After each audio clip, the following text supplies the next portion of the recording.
sortez de chez vous. Restez dans quelque chose de bien fragile pendant 7 jours pour vous rappeler que le ciel, c'est pas ici-bas, c'est ailleurs. En Deutéronome 8, ça dit, verset 18, « Lorsque tu mangeras et te rassasieras, garde-toi d'oublier l'Éternel ton Dieu. Prends garde que ton cœur ne s'enfle et que tu n'oublies pas l'Éternel ton Dieu qui t'a fait sortir du pays d'Égypte de la maison de servitude. » Sukkot nous montre le temps béni à venir, mais aussi que cette terre ici, c'est très transitoire. C'est pas permanent. La vie ici, c'est pas pour toujours. C'est pas l'éternité. Il y a l'autre monde qui nous attend. Et Jésus dit, investissez là, avec une mémoire, avec un souvenir de l'éternité. Et comme sa sœur Israël, le corps du Messie, marche encore dans le désert. Notre planète est très belle, mais il y a tant de méchants, de mauvais. Et la future est très fragile aussi, pas très solide. Il y a des guerres, des rumeurs de guerre. Pendant qu'on vit ici, notre espoir nous montre de penser à l'éternité avec le Seigneur. Est-ce que vous avez entendu l'histoire des gens qui voyageaient au Moyen-Orient, qui ont entendu parler d'un homme juste, d'un homme sage, qui vivait pas loin, donc ils sont allés le voir. Et quand ils l'ont trouvé dans une simple hutte, petite affaire. Et tout ce qu'il avait, c'était un lit, une chaise, une table et un vieux poêle pour chauffer et faire à manger. Et les visiteurs ont dit, mais vous avez très peu de possessions. Où sont tes meubles? Puis l'homme âgé a dit, comme tout bon juif d'ailleurs, ils vont répondre avec une autre question.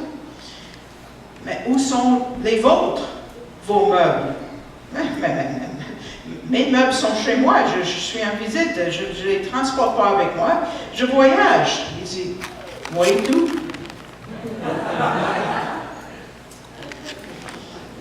Je suis juste un voyageur. Ça ne dit pas moi et tout, là même. C'est en anglais, je vais le traduire. Moi-même tout, comme on dit en créole. C'est ce que le Sukkot, la fête des tabernacles, Sukkot c'est singulier, Sukkot c'est pluriel. C'est ce que ça va produire en nous, un rappel qu'on est à Dieu. Nous sommes à Dieu. Et il y a une grande place qui nous attend au ciel, si on connaît Jésus, notre Sauveur.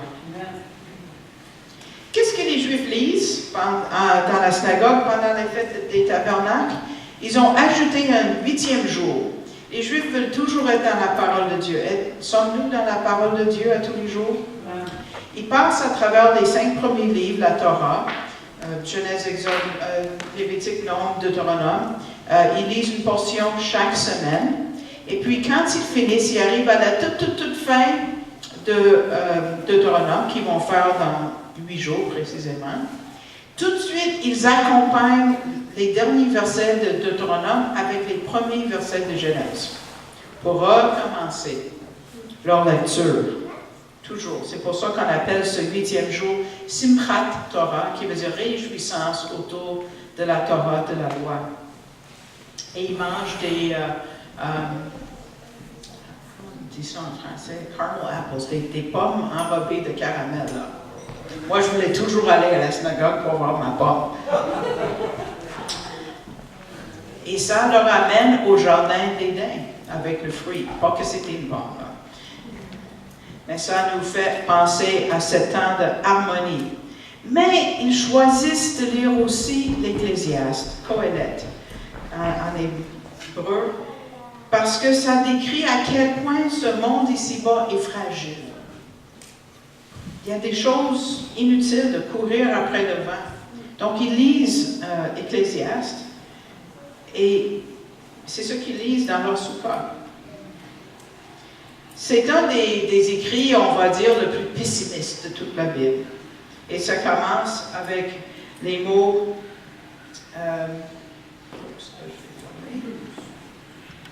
vanité des vanités. Dit l'Ecclésiaste, vanité des vanités, toutes est vanité. Le mot vanité, c'est le mot Ebel. D'ailleurs, c'est comme ça que Ève a nommé son deuxième fils, Abel, n'est-ce pas? Pourquoi? Parce qu'elle a pensé qu'elle avait donné naissance au Rédempteur. Sa semence, elle a eu un bébé. Donc, elle a dit, j'ai donné naissance à un homme, pas avec de l'aide de, ça c'est entre parenthèses dans vos Bibles, j'ai donné naissance à un homme Dieu. Un homme Dieu. Pour régler toute cette situation de la chute et tout ça, elle pensait avoir donné naissance à la réponse à leur péché dans le jardin. Mais Caïn n'était pas le bon gars qu'elle pensait qu'il serait. Donc, son deuxième fils, elle l'appelle Vanité, Abel. Ça n'a pas marché, la patente. Vraiment pas. C'était pas ça. Elle avait la foi, par exemple, qu'un jour, une femme allait donner naissance au Rédempteur, mais ce n'était pas ça. Ça, c'est expliqué beaucoup dans le livre qui parle des 109 prophéties, d'ailleurs, que j'ai sur la table, en USB ou en PDF. Donc, vous rappelez-vous, on ne va pas trop penser à l'hiver, quand on respire, puis on voit notre souffle, puis ça disparaît aussitôt. C'est ça que ça donne, l'idée de Ebel. Ce mot est mentionné 37 fois à l'Ecclésiaste, le mot Ebel, vanité. Ça disparaît vite. Mais comme Sukkot, ça ne parle pas juste de la vitesse de la vie, mais ça dit que Dieu a mis l'éternité dans nos cœurs. Ecclésiaste 3, 11. Qu'est-ce que ça veut dire? Le mot pour éternité, c'est Olam. Olam, c'est l'infini. Quand vous pensez au mot que vous lisez pour toujours, pour toutes vos générations, c'est le mot Olam. Sans fin, quelque chose qui sort de nos dimensions, qu'on n'a jamais expérimenté, mais on sait que ça existe. Olam, c'est toute l'éternité en harmonie. C'est cette nostalgie pour laquelle on a hâte. Et Sukkot nous fait penser à ce temps à venir. Le roi Salomon, l'auteur au début du livre d'Ecclésiaste, il parle de ses richesses qui l'ont aveuglé finalement. Il était tellement riche qu'il a dit « Tout ce que mes yeux avaient désiré, je ne les ai point privés. J'ai tout eu ce que je voulais. » Ses yeux étaient ouverts trop larges. Il a fini par avoir 700 femmes, 300 concubines. Il s'est donné tout ce qu'il voulait. Il est devenu aveugle. 12 fois, on l'appelle un roi. Parce qu'un roi a tout ce qu'il veut. Possession, des plaisirs, pouvoir, prestige. Et les gens étaient tellement impressionnés par lui qu'ils venaient de partout dans le monde pour contempler sa sagesse, ses richesses. Et ça fait enfler sa tête. Jusqu'il s'est rendu compte que tout ce qu'il y a de matériel, si Dieu n'est pas là-dedans, ça ne sert à rien. C'est vide. C'est déprimant. On voit la conclusion de Salomon à la fin de sa vie, quand il s'est repenti. Prends-le de lui, c'était l'homme le plus riche, le plus sage au monde, et il fait le bilan du message de la fête des tabernacles en Ecclésiaste 12, 13. Écoutons la fin du discours. Crains Dieu et observe ses commandements. C'est là ce que doit faire tout homme. Ça, c'est la conclusion. Et ça résume le message de Sukkot. Cherche Dieu de toute votre vie. C'est ce que votre âme intérieure désire et cherche. Ça, c'est les réponses à votre nostalgie, à votre poursuite, votre désir pour du contentement, de bonheur. Mettez Dieu en premier et vous allez être bénis. Amen. Jeunes gens, écoutez Salomon, l'homme le plus riche, le plus sage de tout. Il dit, oublie pas Dieu, regarde plus loin que ce que le monde va vous offrir. Ce sont les paroles de M. Gabizon. Il y a une autre tradition, il veut vous parler, et on a quelque chose, on a deux sortes d'objets qui sont particuliers à Sukkot. Il y a ce qu'on appelle le lulav, qui veut dire palmier. Les branches de lulav nous parlent de notre futur éternel, et ça vient de Lévitique 23, verset 40, où on voit le commandement: vous prendrez le premier jour du fruit de beaux arbres, des branches de palmier, des rameaux d'arbres touffus et des saules de rivière, et vous vous réjouirez, voici le commandement, devant l'Éternel votre Dieu pendant 7 jours. Donc, en plus du palmier, ça parle de 2 autres, des rameaux d'arbres touffus, des saules, et c'est tout relié ici. Donc, ils utilisent, ça c'est, en tout cas, celui qui est droit ici, c'est le palmier, les saules, on voit ici, et ici c'est un myrte. Et on prend cet objet-là, et on le lie ensemble, et aussi, quand ça parle d'un autre fruit, c'est on appelle ça un citron, mais ce n'est pas un citron que vous allez acheter chez IGA. C'est gros comme ça. C'est aussi pesant qu'une pamplemousse. L'odeur est différente. Ça fait agrume. C'est un agrume, mais c'est différent. Ça ne pousse pas ici d'ailleurs. En Israël, il y a une recherche dans les marchés avant Sukkot pour avoir le citron le plus beau et le plus parfait de tout. Ils peuvent payer 100$ pour ça, imaginez. Okay? Ça s'appelle un etrog en hébreu. Ça, c'est le lulav et le etrog. Donc, on prend le lulav, c'est les branches, et on les secoue dans les 4 directions. Est, ouest, nord et sud, pour symboliser que Dieu est partout. On commence en faisant face à l'est, et on sait que, selon Zacharie, le Messie va venir de l'est. Donc, il commence à Kedem. Aussi, le jardin d'Éden était dans l'est.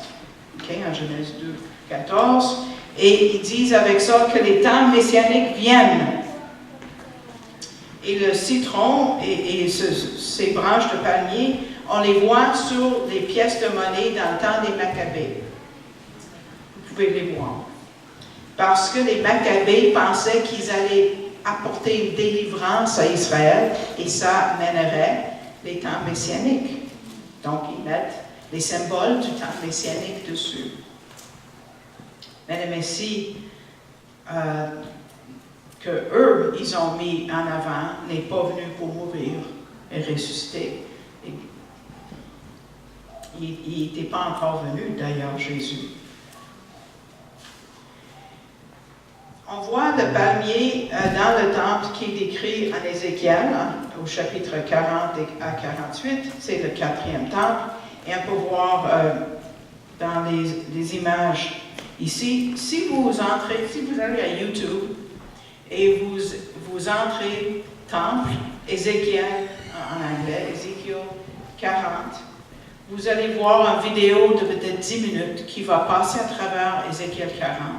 Vous mettez Ézéchiel 41 et 42, les 3 chapitres, et il y a une petite musique de Moyen-Orient avec les versets en anglais, mais rien d'autre, personne ne parle, où tu vois chaque verset est illustré.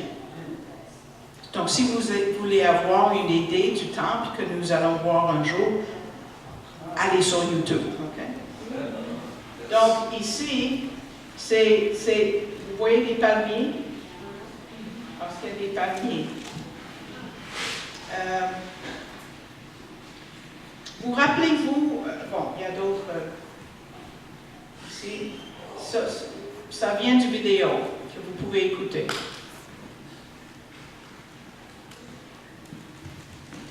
Il n'y a pas d'autres arbres, juste des palmiers, parce que c'est le temple messianique.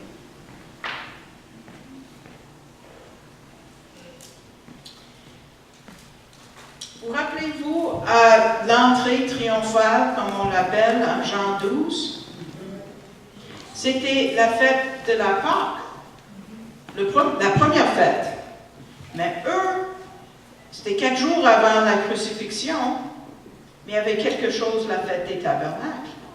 Ils ont pris des rameaux des palmiers et sortis au-devant de lui et criaient « Hosanna, béni soit celui qui vient au nom du Seigneur, le roi d'Israël. » Pourquoi ils ont pris des branches de palmier? Parce que Jésus était pour instaurer le royaume messianique. Pas pour faire un petit tapis tout doux pour l'homme. C'est pas ça l'idée. Ben non. Pourquoi? Qui est allé sur la montagne de transfiguration? C'est Pierre-Jean-Jacques, hein? Comme on dit bien facilement en québécois. OK. Pierre-Jean-Jacques ont eu l'expérience le plus hallucinante du monde, de toute l'histoire. OK? Si je peux dire capotant. OK. Et puis, tout de suite, quand ils ont vu la gloire de Dieu, on a chanté un soir, fait descendre la gloire. Eux, ils ont vu la gloire, vraiment. Bang, tu sais, tu tombes sur ta face et tu vois vraiment la gloire de Dieu, comme Moïse devait se faire cacher pour juste expérimenter la gloire de Dieu un petit peu. Mais Pierre a une idée. OK, on va faire des soukas. OK, c'est le temps du roi messianique. Je vais faire une tente pour Élie, une tabernacle pour Moïse, un pour toi, Jésus. On pense. Combien de pasteurs que j'ai eu il y a longtemps qui m'ont dit, mais Pierre, il parlait à travers son chapeau n'importe quoi. Pas du tout. Il connaissait très bien ses fêtes. Et lui, il savait que s'il a vu la gloire de Dieu, that's it, that's all. C'est le royaume messianique qui commence, on fait des tabernacles, parce que, il y avait la bonne association, pas le bon timing.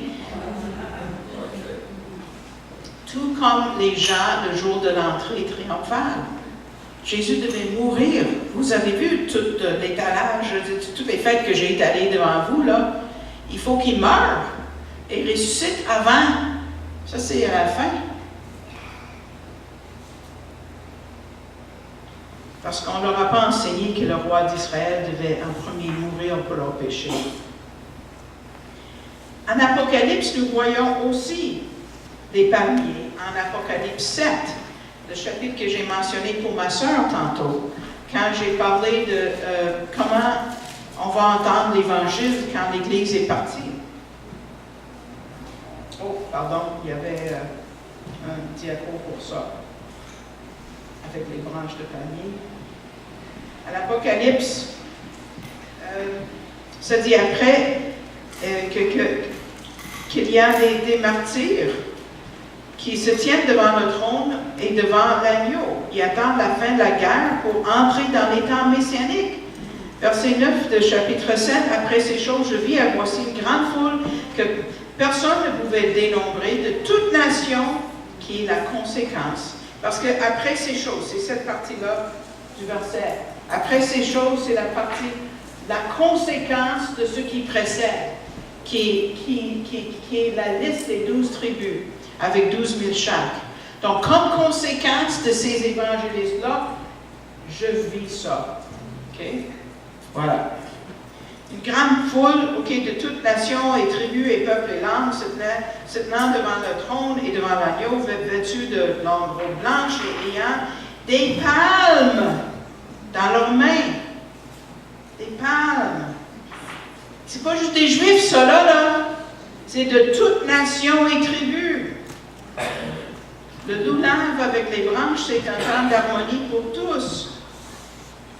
C'est juste lui qui peut peut accomplir notre nostalgie. Qu'est-ce qu'il a dit à la fin, en Jean 14? Que votre cœur ne soit pas troublé. Vous croyez en Dieu, croyez aussi en moi. Dans la maison de mon Père, il y a plusieurs demeures. S'il en était autrement, je vous l'eusse dit, car je vais vous préparer une place. Ça, c'est pour ceux qui le connaissent comme le Messie, leur sauveur. OK? Qui peut nous prendre au ciel? Uniquement Jésus.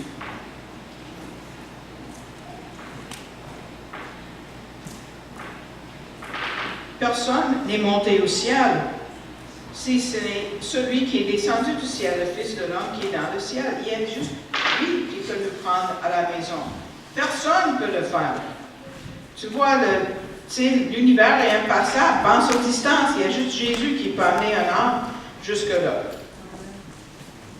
Qu'est-ce qu'il a enseigné pendant cette fête des tabernacles? Ce que vous avez sur une bannière. Or, la fête des Juifs, la fête, vous voyez, l'article défini, la fête des Juifs, celle des tabernacles, était proche. On voit ça dans tout ce qui s'est passé dans la fête des tabernacles, en chapitre 7, 8, 9 et 10. Okay. Ça, c'est le début, verset 2. Il y a deux événements. Le premier événement, je vous ai parlé de la fête de puiser l'eau, mais aussi la fête des Lumières, la cérémonie de lumière. Par rapport à l'eau, je vous ai déjà expliqué hier soir comment on allait chercher, on prenait des pichets à l'or du temple, on descendait, c'est loin ça, à pic, jusqu'à la piscine de Siloé qui est juste là. Vous voyez un tout petit peu de bleu. Okay, vous pouvez y aller aujourd'hui.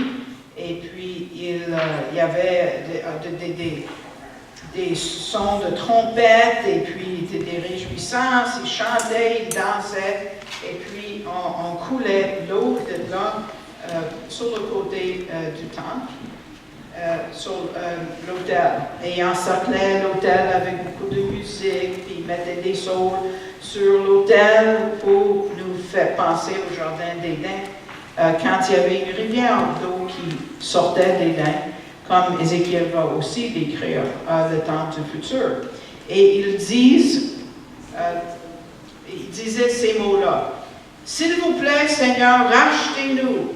S'il vous plaît, Seigneur, causez-nous de prospérer. » On voit le fond de cette cérémonie.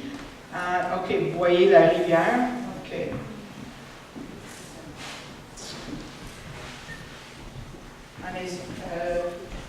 Qu'est-ce que Jésus a dit lors de ce moment-là?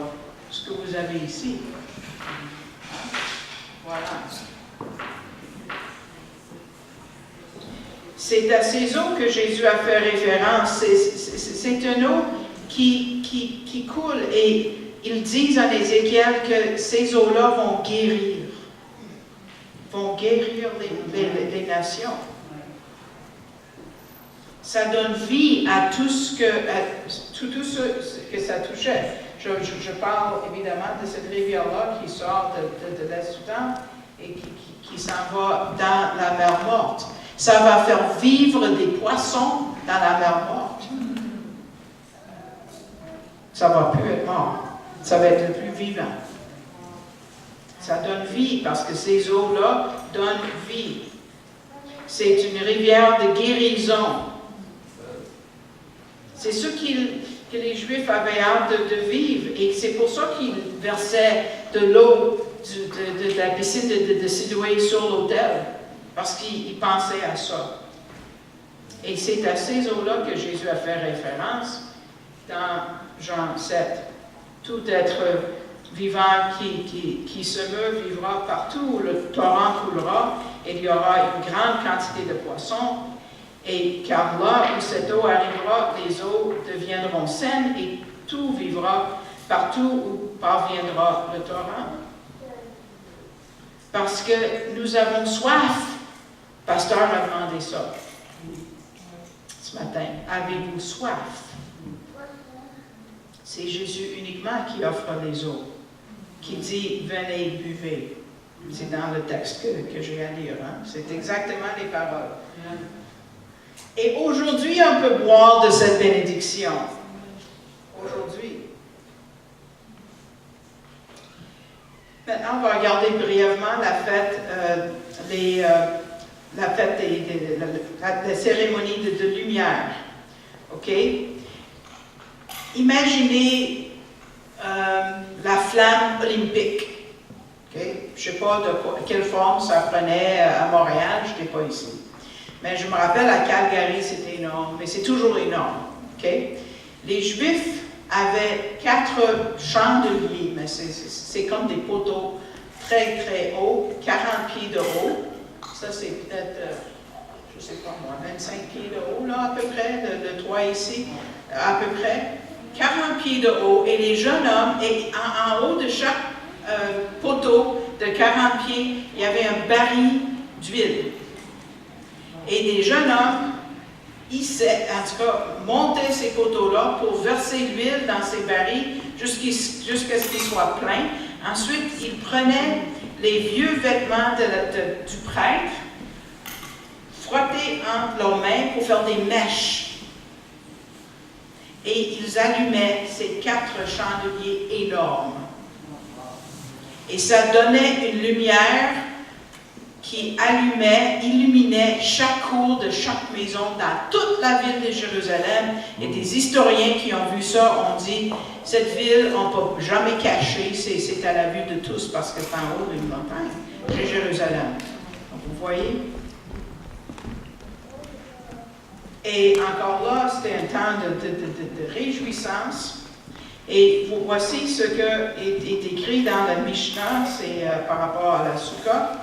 On voit, parce qu'ils dansaient toute la nuit.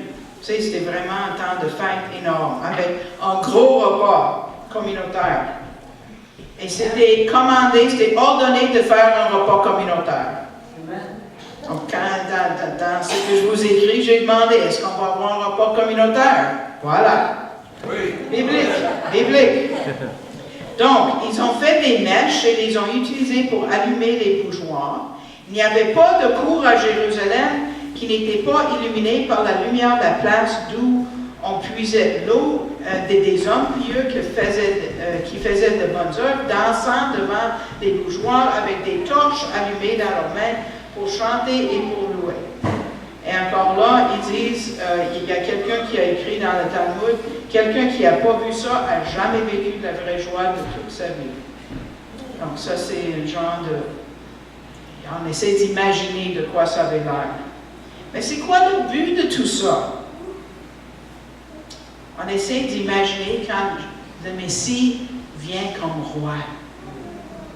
C'est basé sur plusieurs prophéties, comme celle d'Ésaïe 60, où il parle de tout ça. Avez-vous remarqué que ce ne sera plus le soleil qui te servira de lumière pendant le jour, ni la lune qui t'éclairera de sa lueur, mais l'Éternel sera ta lumière à toujours. Ton Dieu sera ta gloire.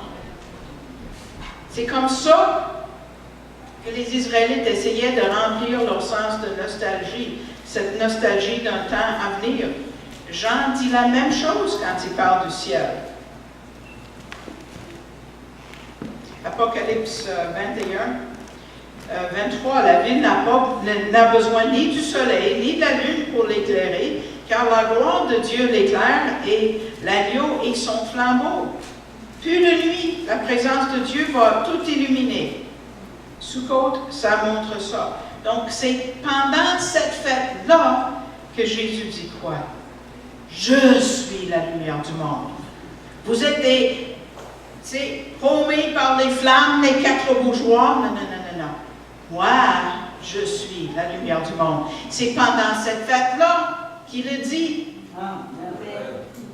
C'est ça le contexte juif. Ça ouvre nos pensées, notre compréhension. C'est ça que les ministères Ariel, nous sommes ici pour faire. Il dit, je suis la lumière du monde. Celui qui me suit ne marchera pas dans les ténèbres, mais il y aura la lumière de la vie. La lumière du monde. Cette nostalgie, ce désir pour un meilleur monde se trouve uniquement en Jésus. Ce n'est pas dans un parti politique. Nous sommes face aux élections. Hein?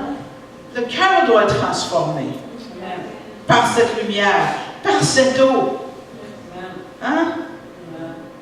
C'est le seul qui peut remplir ce vide dans nos cœurs. Donc, ces 2 cérémonies, puiser l'eau et la lumière, Jésus a marqué avec un miracle messianique dont j'ai parlé hier soir.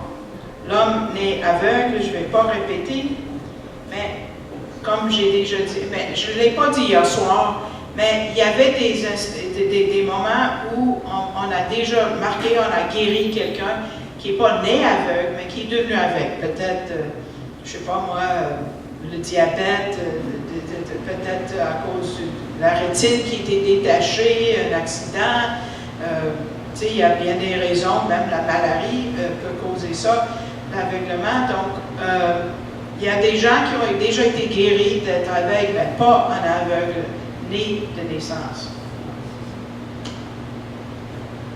Pardon, aveugle de naissance. C'est la seule fois. Pour ça qu'il a dit que ça n'a jamais arrivé. Jamais on a entendu que quelqu'un ait ouvert les yeux d'un aveugle né.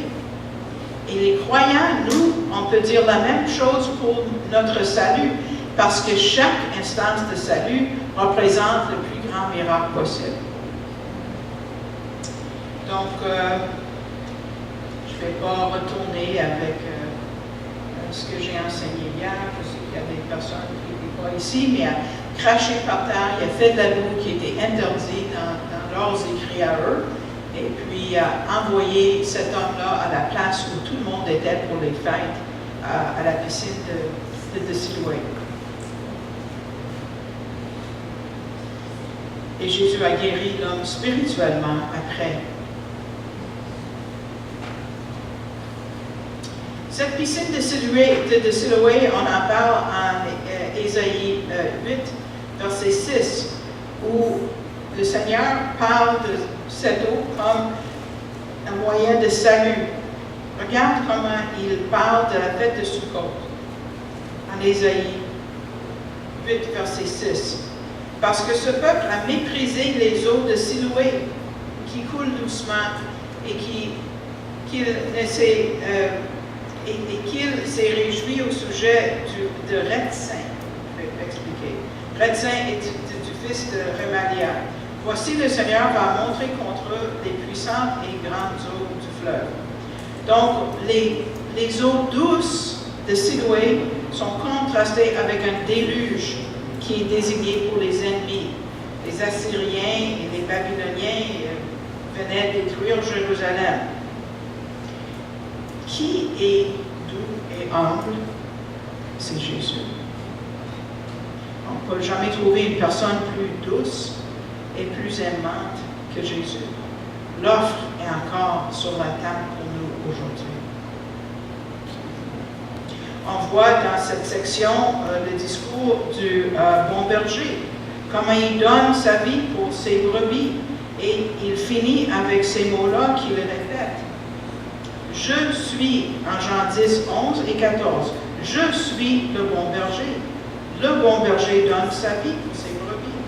Il dit encore en 14, je connais mes brebis et elles me connaissent. C'est une invitation aux eaux douces de Siloé, d'appliquer ces eaux pour qu'on puisse le voir. Comme l'homme aveugle a fait, il a été sauvé plus tard quand Jésus est venu se révéler comme étant Dieu. Tout ça, c'est dans ce cas. Il y a un autre monde à venir, un autre monde de paix. On n'a pas besoin d'attendre jusqu'à notre départ pour apprécier les bénéfices du Sukkot. J'en ai parlé à Rita tantôt ce matin. J'ai trouvé ça assez spécial, mais j'ai gardé ça pour moi jusqu'à maintenant.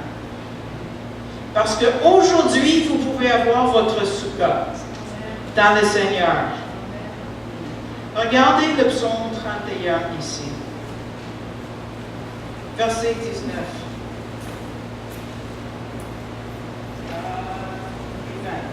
Okay. Tu les caches dans les lieux secrets de sa face, loin des complots de l'homme. Tu les mets à couvert dans une loge. Le mot pour loge, c'est Sukkot, loin des contestations des langues. Yeshua est notre Sukkot.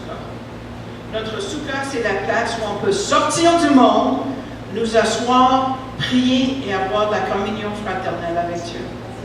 C'est la place où nous lisons nos Écritures chaque jour pour nous rapprocher de Dieu. Votre Sukkot, c'est cette église à Saint-Malachie. C'est votre Sukkot. On se réunit pour adorer Dieu ici. On ne peut pas décrire combien cette fête est importante. On ne peut pas. On ne peut pas. Vous voyez combien c'est large? C'est la fête de Dieu. Dieu a une nostalgie d'être avec nous. Ça fait des milliers d'années qu'il s'organise pour qu'on soit avec lui. Depuis Adam et Ève.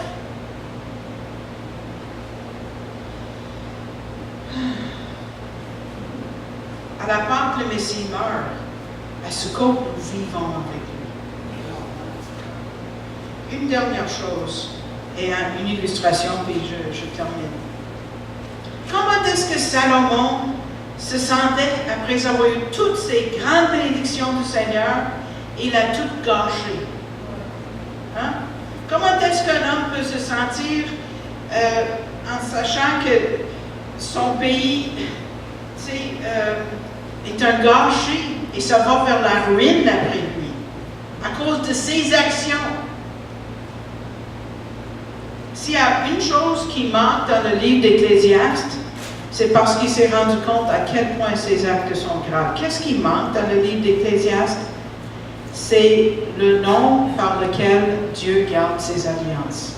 En français, c'est l'Éternel. En hébreu, c'est le Yahvé. Yod-Hé-Vav-Hé, c'est les 4 lettres hébraïques du nom de Dieu. C'est nulle part dans le livre de l'Ecclésiaste. Nulle part.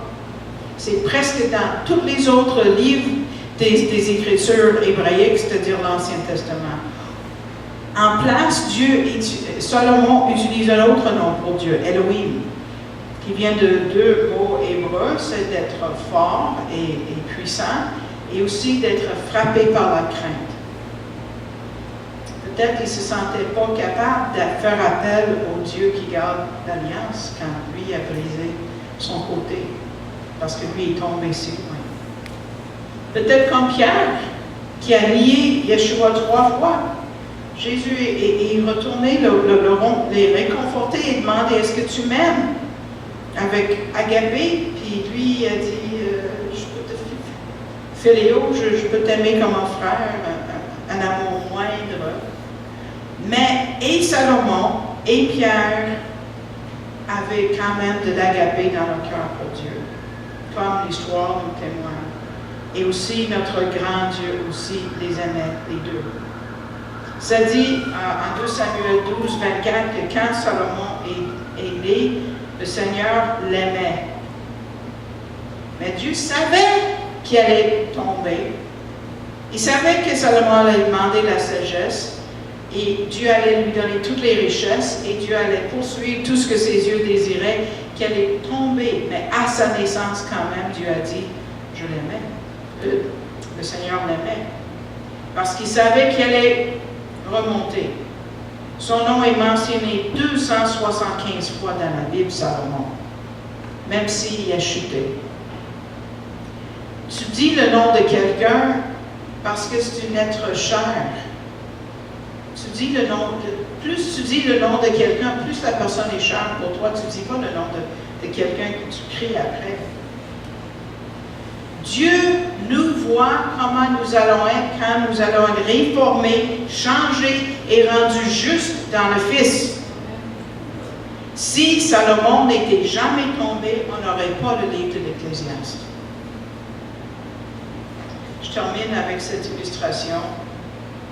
Puis un couple, à un certain âge, qui ont décidé d'aller à Capri, une île qui est pas loin de la côte d'Italie, dans le sud. Et dans leur GPS, ils n'ont pas mis Capri, ils ont mis Carpi. C'est une ville à peu près à 400 000. Ils n'ont pas découvert leur erreur, juste qu'ils ont demandé des gens du coin des indications pour trouver quelque chose de célèbre sur l'île de Capri, leur grotte bleue. Mais c'était pas une si grosse erreur, ils étaient surpris, ils n'étaient pas fâchés. Ils ont embarqué dans l'auto et ils ont continué vers le sud. Mais ce qui est vrai, c'est que si tu mets la mauvaise affaire dans le GPS, tu vas mal finir. Pas tous les chemins mènent à Capri. Les chemins ne mènent pas tous au ciel. La Bible nous dit qu'il y a juste un chemin, Jésus, qui est le seul chemin vers Dieu.